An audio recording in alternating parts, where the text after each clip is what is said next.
मुंबई वरळी एका उंच टावरच्या 30व्या मजल्यावर घडलेली एक घटना. डॉक्टर गौरी पालवे गर्जे. वय कमी, भवितव्य मोठं, पण आयुष्य अचानक संपलं. स्रोतांनुसार गौरी आणि अनंत गर्जे यांचा विवाह फेब्रुवारीला झाला. नुकतंच लग्न, पण सुरुवातीपासूनच घरात कुरबुरी, तणाव, भांडणं.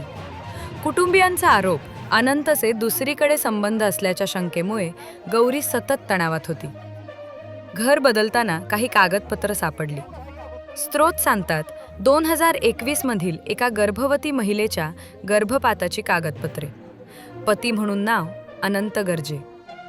ही गोष्ट समजल्यावर घरातील वाद आणखी वाढले, असा कुटुंबियांचा दावा. गौरीच्या सहकाऱ्यांनीही सांगितलं, तिच्या शरीरावर खुणा दिसायच्या. वाढदिवशी आईवडिलांनाही त्या खुणा दिसल्या, असं त्यांचं म्हणणं. नणंद, दीर यांच्या त्रासाबद्दलही कुटुंबीय सरळ सरळ बोलत आहेत.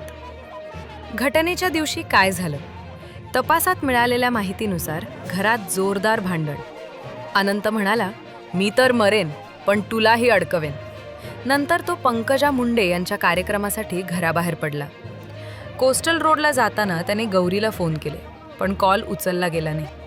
संशय, काळजी, आणि अनंत परत घरी आला. दार ठोठावलं, प्रतिसाद नाही. खिडकीतून पाहिलं आणि गौरी गळफास घेतलेल्या अवस्थेत दिसली, असा अनंतचा दावा. तिला खाली उतरल्यानंतर KEM मध्ये नेण्यात आलं, पण कुटुंबियांनी थेट आरोप केला, ही आत्महत्या नाही, हा संशयास्पद मृत्यू आहे.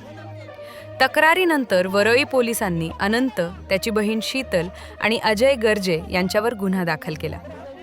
रात्री अनंतने पोलीस स्टेशनमध्ये जाऊन आत्मसमर्पण केलं आणि अटक झाली. अंत्यसंस्काराला गावात तणाव. गौरीचे वडील अक्षरशः कोसळून म्हणाले, मुली असतील ना, मग आम्हाला न्याय द्या. आजही हा केस तपासात आहे. कागदपत्रे, भांडणं, आरोप, पण खरी गोष्ट अजूनही धूसर. खरंच काय घडलं त्या घरात?